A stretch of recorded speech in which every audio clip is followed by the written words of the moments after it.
A chance encounter that changed everything. Grace Calloway had always been an ambitious woman. Ever since she was a child, she dreamed of making a difference in the world, of leaving a lasting impact on the lives of others. Raised in a small conservative town, she had always felt the weight of expectation on her shoulders. Her parents, devoted churchgoers and pillars of the community, envisioned a quiet life for her, a teaching career in her hometown, a respectable husband, and children who would grow up just like she had. But Grace had other plans. She wanted more than just stability. She wanted purpose. She longed to build something that mattered, something that would outlive her. That dream led her to the State Educators Conference, a gathering of teachers, administrators, and reformists all dedicated to improving education. As she stepped into the grand conference hall, her heart pounded with anticipation. The air buzzed with excitement, the room filled with the murmurs of passionate educators exchanging ideas. Grace clutched the strap of her satchel, scanning the sea of faces for someone familiar, but she knew no one here. This was her first conference, her first step outside the small-town bubble that had shaped her world. And then she saw him. Standing by the refreshment table was a tall man, deeply engrossed in the conference program he held. His dark skin contrasted with his crisp white shirt, his sharp features softened by an expression of quiet focus. There was something about him, something warm, something magnetic. Grace watched as he absent-mindedly stirred his coffee, seemingly unaware of the commotion around him. For reasons she couldn't explain, she felt drawn to him. Taking a deep breath, she approached. "Excuse me," she said softly. "Is this your first time at the conference too?" The man looked up, his deep brown eyes meeting hers. For a second, Grace forgot how to breathe. His smile was warm, genuine, like the first ray of sunshine after a storm. "Yes, it is," he replied. "I'm Marcus." "I'm Grace," she said, returning his smile. "Nice to meet you. What brings you here?" Marcus asked, closing his program and giving her his full attention. Grace's heart raced. This was the moment. The chance to share her dream with someone who might understand. "I'm passionate about inclusive education," she said. "I believe every child deserves a chance to thrive, no matter their background." Marcus's eyes lit up. "That's exactly why I'm here too. I want to create classrooms where every child, regardless of race, income, or ability, feels valued." Something clicked between them in that instant. A shared purpose, a shared dream. The rest of the conference was a blur. They attended workshops together, scribbled notes furiously, and whispered excitedly about new ideas during breaks. Between sessions, they found quiet corners to discuss their visions, losing track of time as they brainstormed possibilities. It was like they had known each other for years instead of hours. "I've never met anyone who understands my vision like you do," Grace admitted, her eyes shining with emotion. Marcus nodded, his voice full of warmth. "I feel the same way. It's like we were meant to cross paths." As the conference drew to a close, neither wanted to say goodbye. They exchanged phone numbers, promising to stay in touch. As Grace stepped outside into the evening air, she felt a spark of hope ignite within her. Meeting Marcus had made her dreams feel more attainable than ever before. She couldn't wait to see where this connection would lead. The days following the conference were unlike anything Grace had ever experienced. For the first time in a long time, she felt heard. Talking to Marcus was like speaking to someone who had already read the pages of her heart. Every evening, they texted or called, their conversations stretching late into the night. They talked about education, about their dreams, but soon, the conversations shifted to more personal topics. "Did you always know you wanted to be a teacher?" Grace asked one evening as she sat on her porch, the night air cool against her skin. Marcus chuckled softly. "Not exactly. I actually wanted to be an architect when I was younger. I loved designing things, imagining spaces that could bring people together." "So, what changed?" "My old high school teacher, Mr. Jameson. He saw something in me that no one else did. He used to say, "Marcus, you don't build buildings. You build people." He made me believe that education could be the most powerful form of architecture. That's when I knew I wanted to build something far greater than walls and windows. Grace smiled, his words settling in her heart. "You really have a way with words, you know that. And you," Marcus said, his voice softer now, "have a way of making a dream feel real." A comfortable silence settled between them. Grace had never felt this kind of connection before. It wasn't just attraction. It was something deeper, something undeniable. The spark that couldn't be ignored. A few weeks after the conference, Marcus invited Grace to visit his school in the city. It was a stark contrast to the schools she had grown up in: overcrowded classrooms, outdated books, and children who had already learned that the world expected little from them. "They deserve better," Marcus said as they watched a group of children huddle together, sharing a single tattered textbook. Grace felt her heart squeeze. "They deserve everything," she whispered. She helped Marcus organize a small reading session that day, sitting with a group of second graders as they went through a storybook together. One little girl, Jasmine, tugged at Grace's sleeve at the end of the lesson. "Miss Grace," she said shyly, "are you coming back tomorrow?" Grace hesitated, then glanced at Marcus, who was watching her with a knowing smile. "I think I just might," she said. That evening, as Marcus walked her to her car, the electricity between them was undeniable. "You belong here, you know," Marcus said, leaning against the car door. "With these kids. With me." Grace's breath caught in her throat. She wasn't sure if he meant this city or this moment, but she knew she felt the same. "Marcus," she started, but before she could finish, he reached for her hand, his fingers warm against hers. "I know," he said simply. And just like that, something unspoken passed between them. This was more than a shared passion. This was love. The first signs of resistance. As Grace and Marcus grew closer, their bond became impossible to ignore. They spent weekends together, visiting bookstores, discussing education reform over coffee, and sneaking in moments of laughter and stolen glances.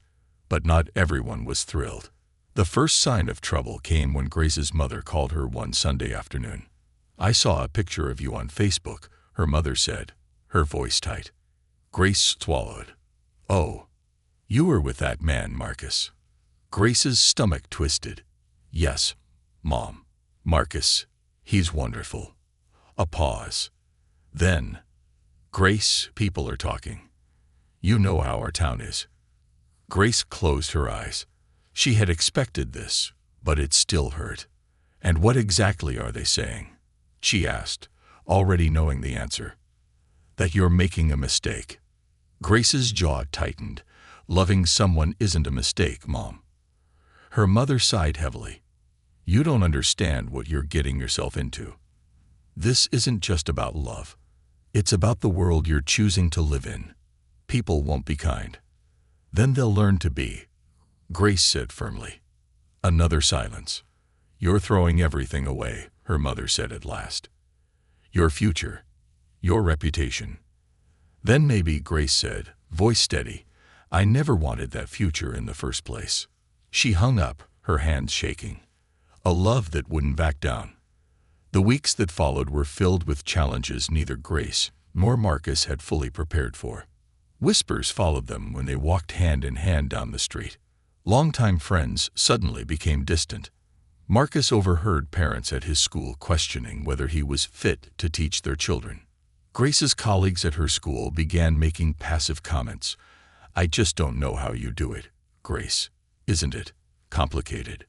But through it all, they stood firm. One evening, as they sat on Grace's porch swing, Marcus reached for her hand. "Do you regret it?" he asked softly. She turned to him, her heart swelling with love and defiance. "Never," she whispered. That night, Marcus pulled a small silver ring from his pocket. It wasn't an engagement ring, not yet, but a promise.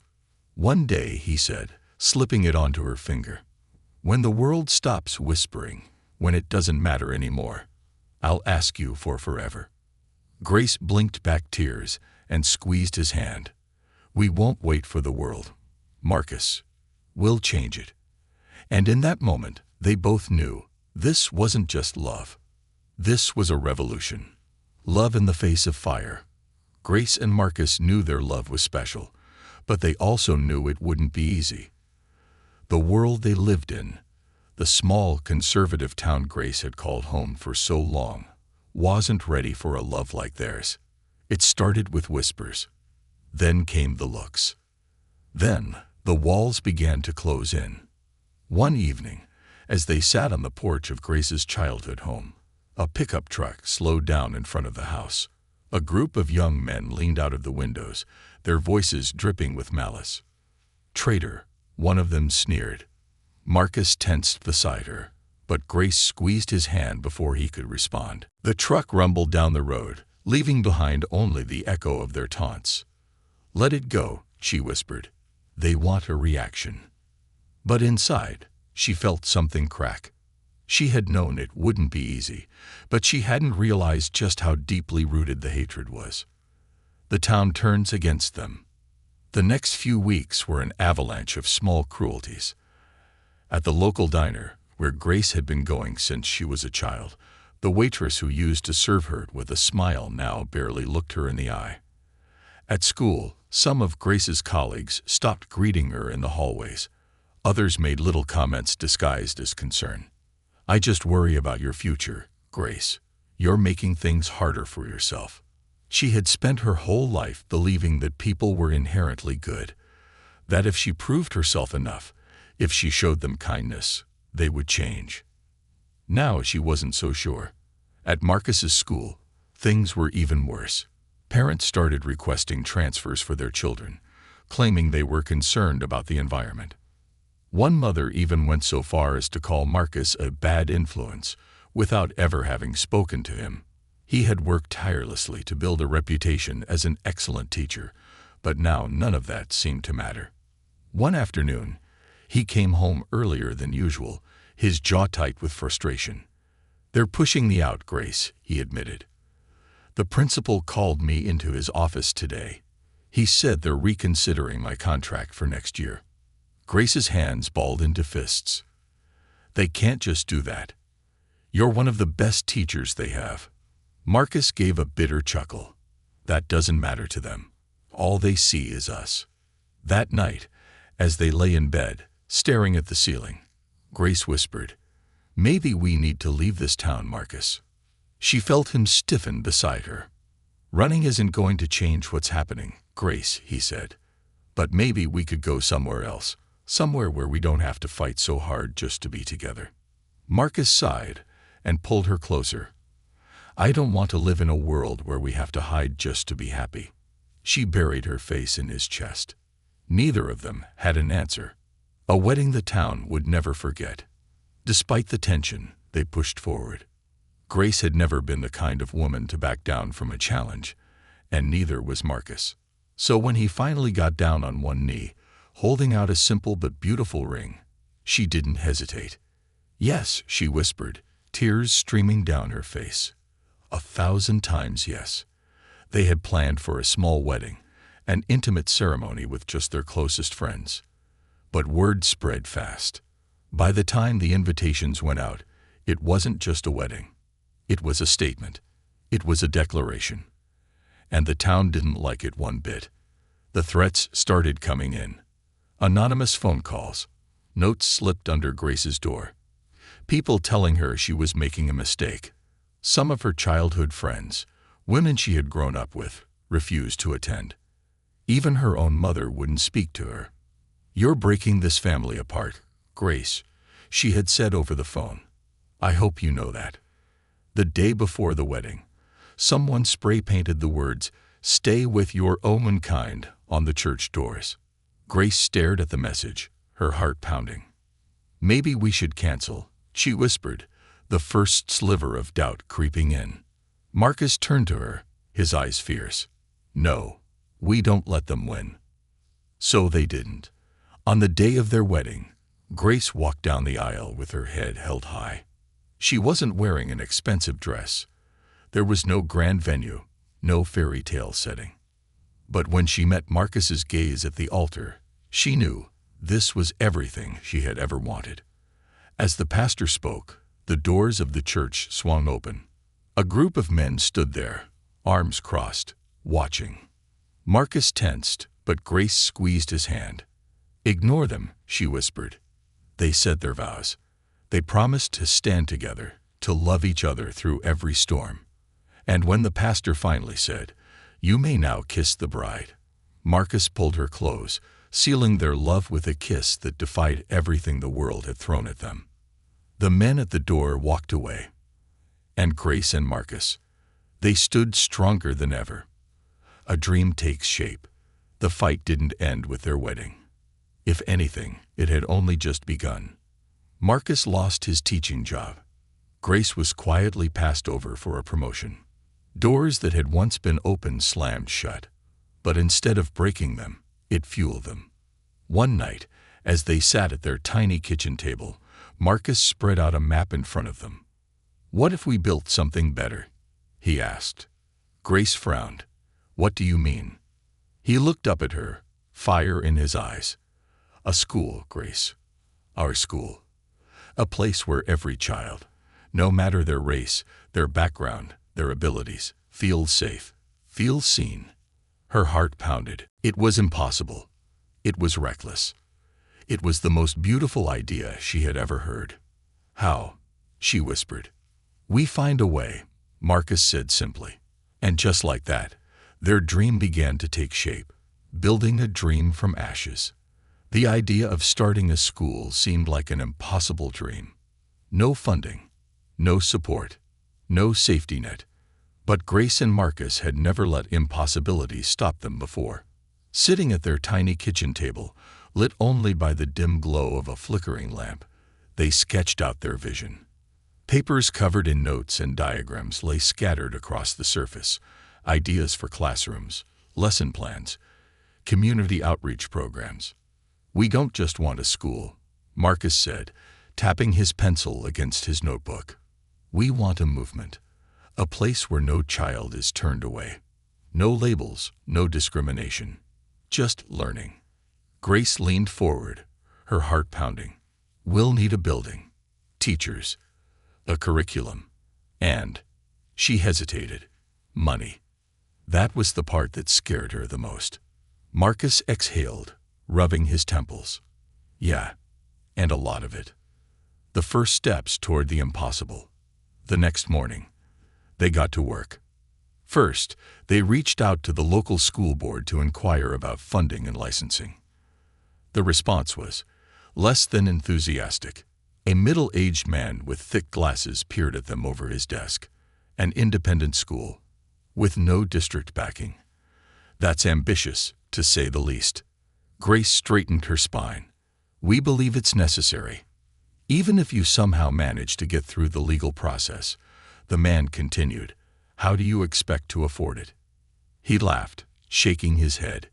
"You need facilities, materials, staff salaries. That's millions of dollars." Marcus didn't flinch. "We're not asking for millions," he said. "We're asking for a chance." The man sighed, sliding a thick packet of paperwork across the desk. "Well, good luck. If you can fill this out, prove you meet the requirements, and get community support, maybe, you'll get approval." It was a start. A near impossible start, but a start nonetheless. Searching for a home. Finding a building was the next challenge. Renting a space in the city was too expensive. Building one from scratch, out of the question. Then, one day, Marcus found something. Driving down an abandoned stretch of road on the outskirts of town, he spotted an old, run-down church. The windows were boarded up, the doors covered in peeling paint, and the surrounding field was overgrown with weeds. But it had space. It had potential. Grace stood beside him, staring at the forgotten structure. "It's falling apart, Marcus." He grinned. "So were we, once." She exhaled, shaking her head, but she couldn't deny it. This place could be something. The owner was an elderly man named Mr. Harris, who had once used the church for community meetings before it had fallen into disrepair. When they approached him with their idea, he leaned back in his chair and studied them. "You really believe you can do this?" he asked, rubbing his chin. "We have to," Grace said. "These kids, our future, deserve better than what they're getting now." Mr. Harris was quiet for a long moment. Then he nodded. "I like you too. I'll sell it to you, for next to nothing." Grace's mouth fell open. "But why?" He gave a small, knowing smile. "Because once upon a time, someone gave me a chance. It's about time I passed that forward." Marcus shook the old man's hand, and just like that, they had a school. A broken, crumbling, barely standing school, but a school nonetheless. Enemies in the shadows. As word spread about their plans, the town's reaction was swift. Some people were supportive, donating small amounts of money or offering to volunteer. But others, not so much. "You're ruining our community," one woman spat at Grace in the grocery store. "First, you bring him into our town, and now you're trying to change everything." Another day, a note was left on their doorstep. "Stay in your place, before someone puts you there." It wasn't just words. One night, they arrived at the church to find the inside trashed, graffiti sprayed across the walls, desks and chairs broken. Marcus clenched his fists. "They don't want us to succeed." Grace's eyes burned with unshed tears. "Then we don't give them what they want." So they picked up the pieces. They cleaned. They painted over the hateful words. They rebuilt. And through it all, their love held strong. An unexpected betrayal. As they moved forward, something happened that neither of them expected. A betrayal. It came from someone close, someone they trusted. Grace had a childhood best friend, Emily, who had always been like a sister to her. Emily had stood by Grace through everything, until now. One day, Grace overheard a conversation between Emily and a group of women at a local cafe. "She's ruining her life," Emily said, voice laced with disappointment. "She's not Grace anymore. This isn't her dream. It's his." Grace's heart clenched. She stepped forward. "So that's what you think?" Emily spun around, eyes widening. "Grace, Don't," Grace said, her voice shaking. "I thought you of all people would understand." Emily sighed. "I do understand. But Grace, you're fighting a battle that can't be won. And it's costing you everything." Grace met her gaze, sadness and determination swirling inside her. "Then it's a battle worth fighting." She turned and walked away, leaving behind the last piece of her old life. A breakthrough.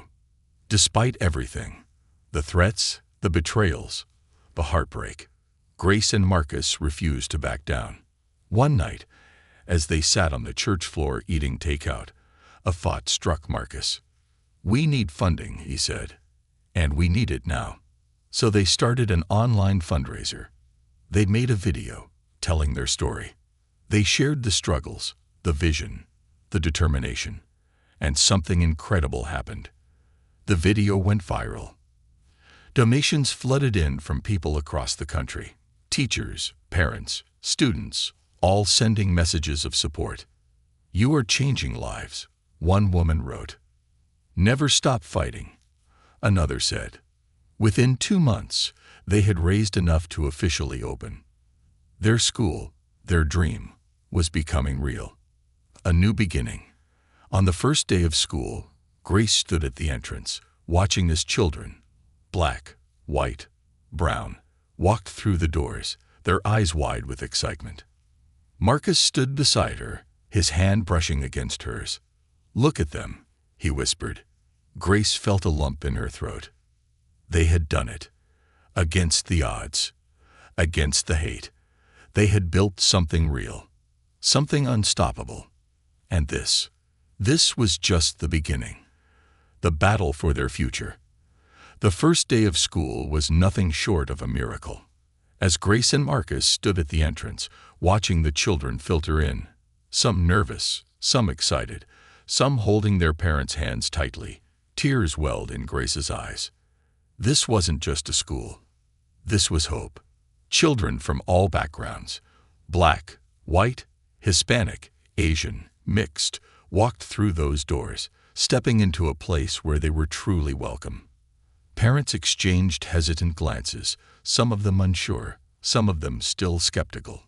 But when the first bell rang and the voices of children filled the hallways, something shifted.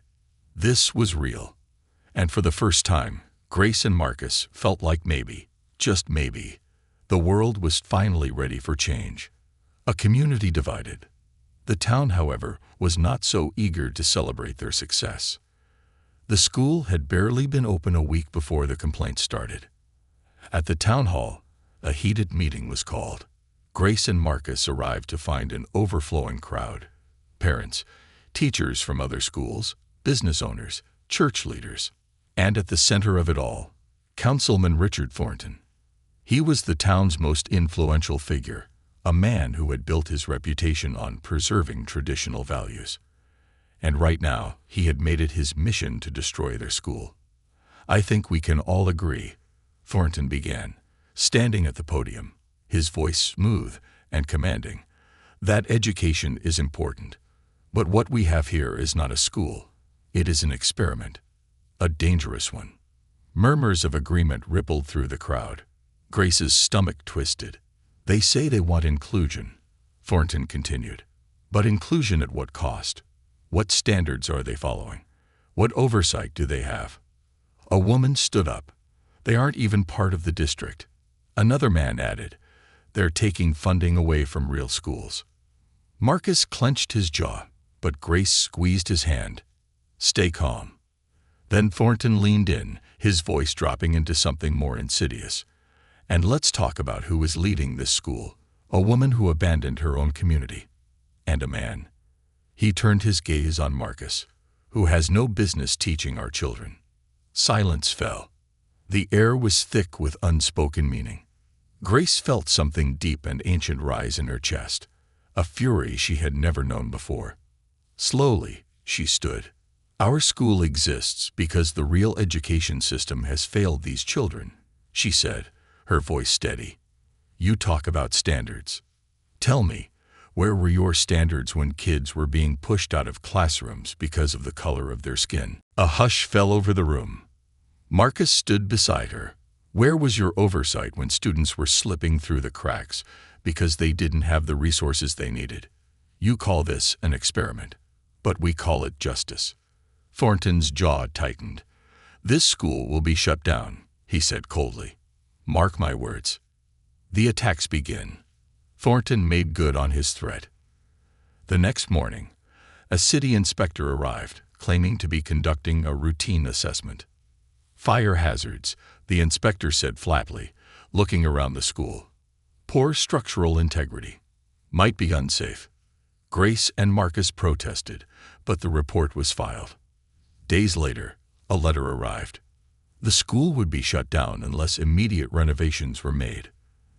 They didn't have the money for that. Then, the smear campaign started. Anonymous letters circulated in the town newspaper, calling Marcus unqualified and questioning Grace's true intentions.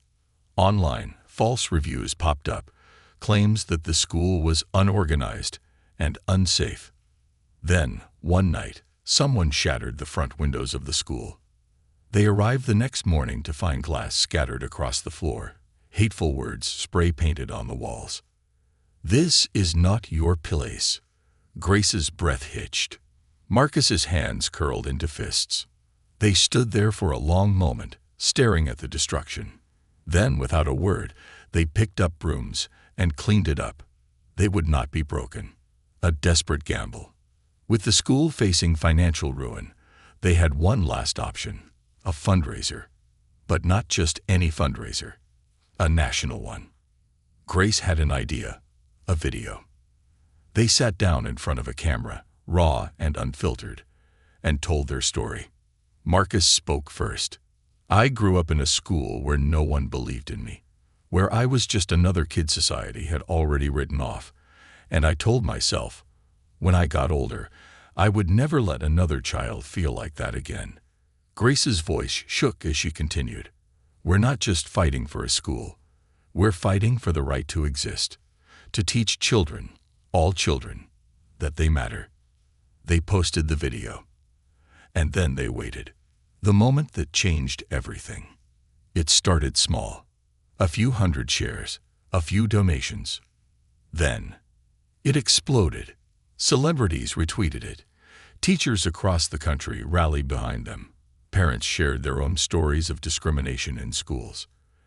And then, an email arrived. From the National Education Foundation.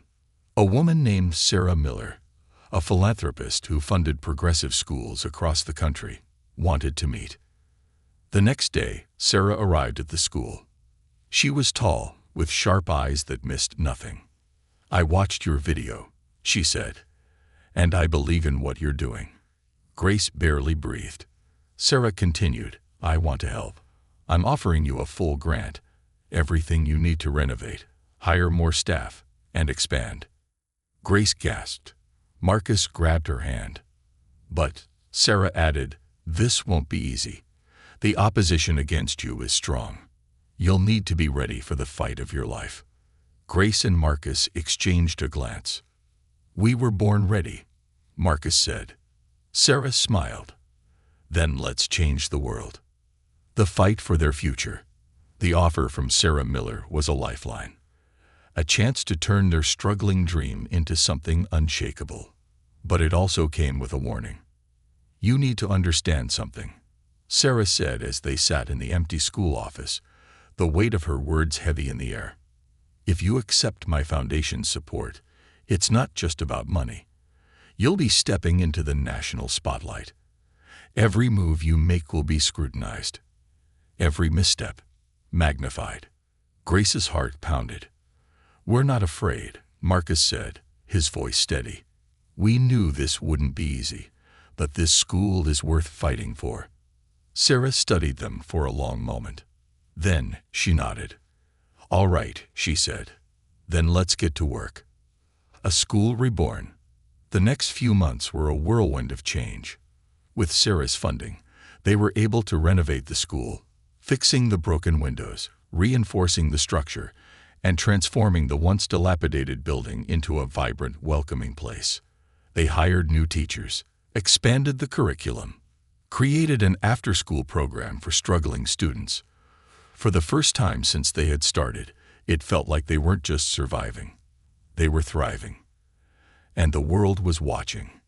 News outlets started covering their journey. Their story was featured in magazines, blogs, even national television. Parents from surrounding towns started reaching out, wanting to enroll their children. The waiting list grew. It was everything they had fought for, everything they had dreamed of. And then, just when they thought they had won, the town fought back harder than ever. A town divided. Thornton was furious. His plan to shut them down had failed. And now, the school was bigger than ever. He doubled down, rallying local business owners, spreading fear through the community. They're bringing outsiders into our town, he told them, changing everything we've built. Rumors started swirling. That the school was brainwashing kids. That Marcus wasn't really a teacher, but some radical activist pushing an agenda. Then came the protests. A group of parents, led by none other than Grace's former friend, Emily, stood outside the school, holding signs. Keep politics out of our schools. This is not what our town stands for. Grace stood at the window, watching. Her heart ached. She used to be my best friend, she whispered. Marcus wrapped an arm around her. Some people will never see past their fear. But what hurt the most was what came next.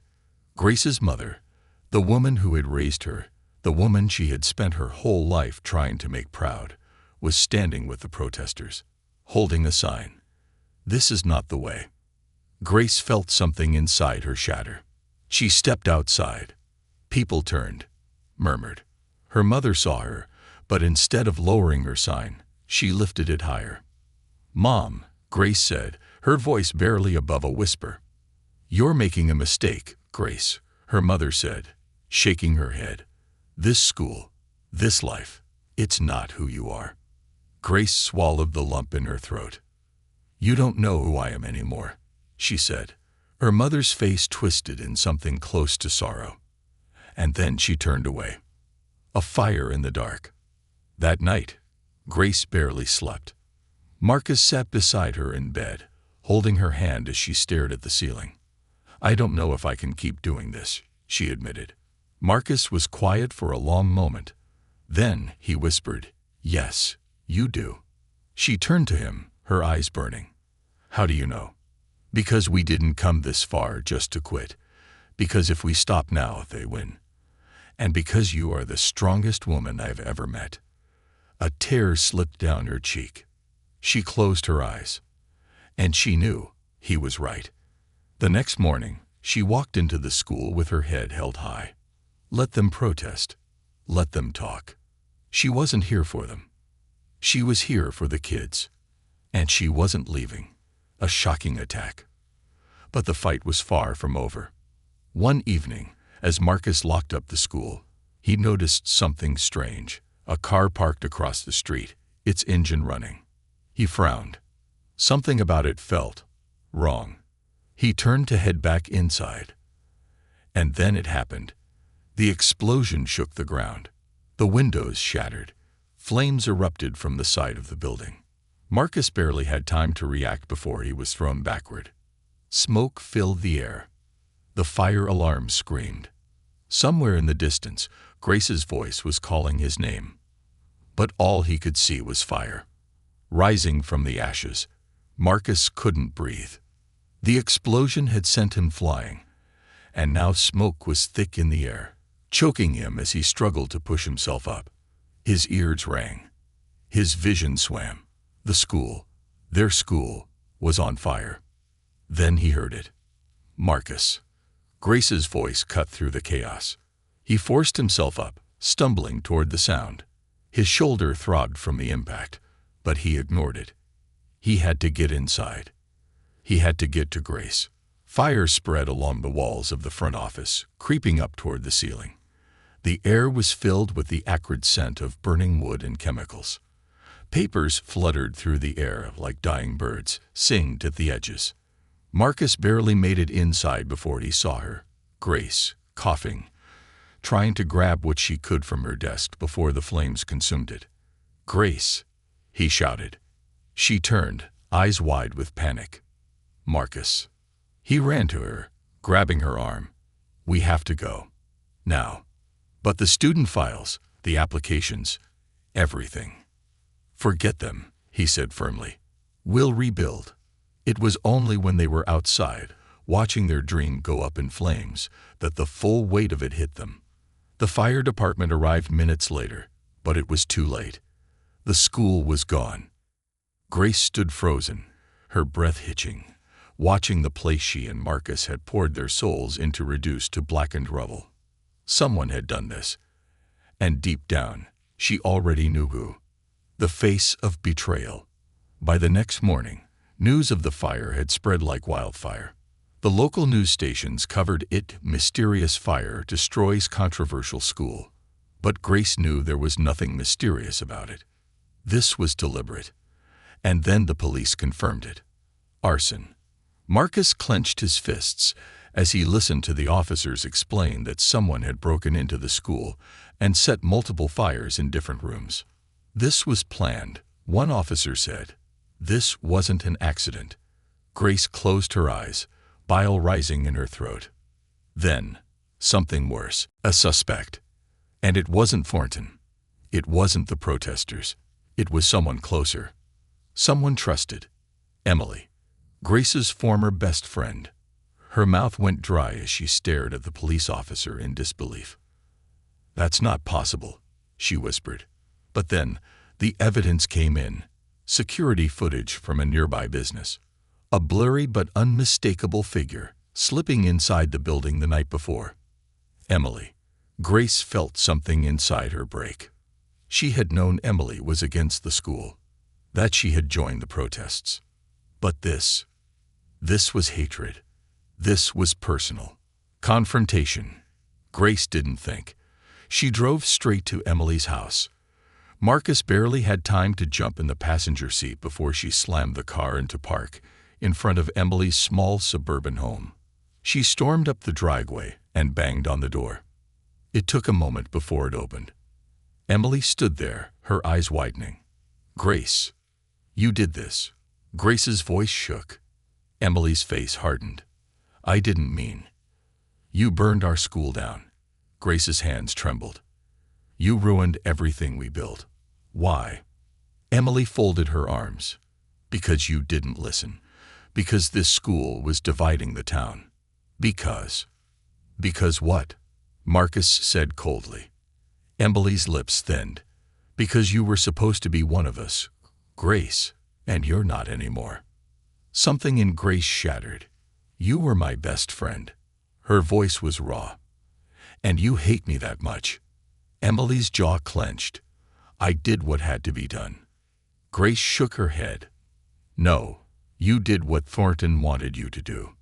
Emily flinched, but she didn't deny it. Grace turned away, her chest hollow, the betrayal cutting deeper than she thought possible. She felt Marcus take her hand. "She's not worth it," he murmured. She nodded. Then, before they left, she looked back at Emily one last time. "Someday," she said softly, "you're going to realize how wrong you were. And I hope, it's not too late when you do." Emily said nothing, and Grace walked away. Decision time. Stay or go. The school was gone. Their dream had been burned to the ground. They sat in their small, cluttered kitchen, silence heavy between them. Marcus finally spoke. "We could leave." Grace looked up. Marcus leaned forward, his fingers laced together. "We could move to another city, somewhere more accepting.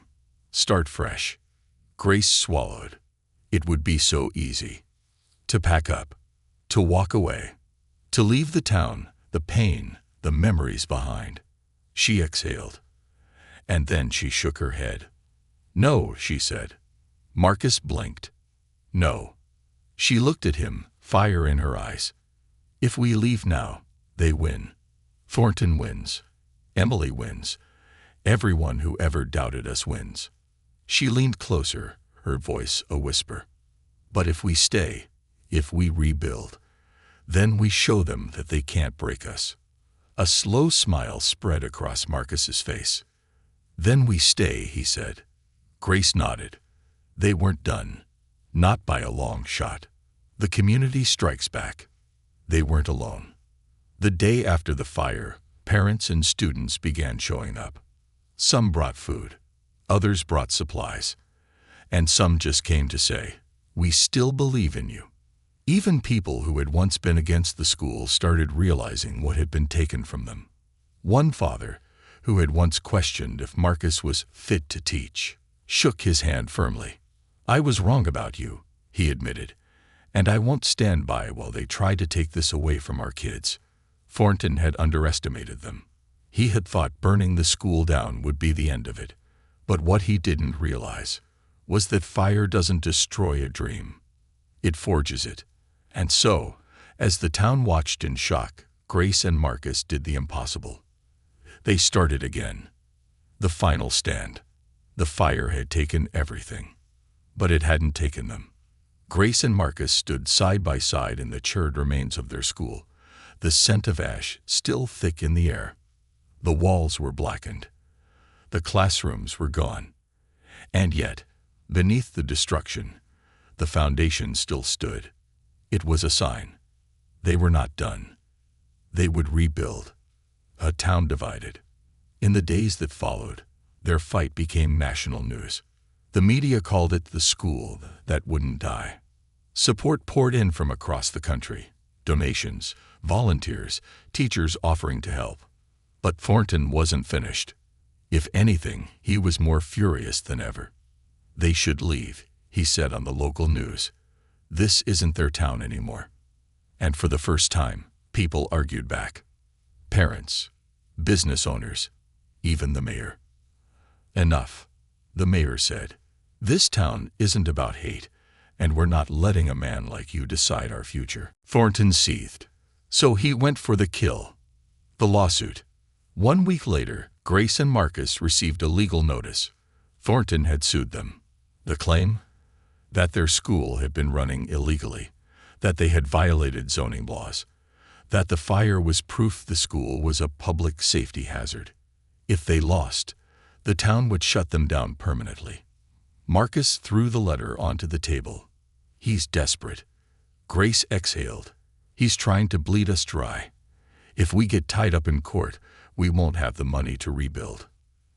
And that was exactly what Thornton wanted. A secret weapon. But then, hope came from the unlikeliest place. Her mother. One evening, as Grace locked up their temporary office, she turned to see the last person she expected. Her mother, standing on the sidewalk. For a long moment, neither of them spoke. Then her mother said softly, "I was wrong." Grace's breath caught. Her mother's eyes were filled with something Grace had never seen before: shame. "I stood with them because I was afraid," she admitted. "Afraid of what people would think. Afraid of what it would mean if I supported you." Grace swallowed the lump in her throat. Her mother reached into her purse and pulled out a folder. "What's this?" Grace asked. "Proof," her mother said. Grace opened it, and her heart stopped. Inside were emails, documents, evidence. Thornton had been falsifying reports against their school, forging safety violations, manipulating records to make it seem like Grace and Marcus were breaking the law. And now Grace had the proof. Her mother hesitated. I can't undo what I did, but I can help make it right." For the first time in a long time, Grace felt the pain in her chest ease. She stepped forward and hugged her mother tight. "Thank you," she whispered. The trial that changed everything. The courtroom was packed. Reporters, townspeople, parents. Everyone had come to see the final battle between Thornton, the man who wanted to bury them, and Grace and Marcus, the people who refused to stay down. Thornton's lawyer spoke first. This school was a threat to the town, he argued. The fire proved that. It was an unstable institution, run by people who don't belong here. Marcus clenched his jaw. Then it was their turn. Grace stood, holding the folder her mother had given her. She placed it on the judge's desk. "Your Honor," she said, "this lawsuit isn't about safety. It's about power." She turned to Thornton. "You didn't want us to succeed. You wanted us gone." Gasps rippled through the room. Grace handed the judge one of the emails, an exchange between Thornton and the city inspector. It proved that the safety violations were fake. It proved that Thornton had been manipulating the system, and just like that, Thornton's case collapsed. Victory. The ruling came swift and sharp. The lawsuit was thrown out. The judge even ordered an official investigation into Thornton's misconduct. The town erupted. Outside the courthouse, supporters cheered. Parents hugged them. And Thornton, he was finished. A week later, he resigned from his position in disgrace. The protests against the school vanished. The threats stopped. And finally, after everything, Grace and Marcus could breathe again. A dream rebuilt. The new school was bigger than they had ever imagined. With the donations and grants they had received, they didn't just rebuild, they expanded. More classrooms, more teachers, a library, a music room, a STEM lab. The grand reopening was covered by national media, and when the first students walked through the doors, hundreds of them, Grace and Marcus knew they had won, not just against Thornton, not just against the town, but against every person who had ever told them their love was a mistake. The final lesson. On the first day of classes, Grace stood in front of her students, looking at the bright young faces before her. She smiled. "Let me tell you a story," she said. "A story about two people who refused to give up." The children leaned forward, listening. She glanced at Marcus, who winked at her from across the room. And then she began. Because their story, their fight, was only the beginning, and nothing would ever stop them again.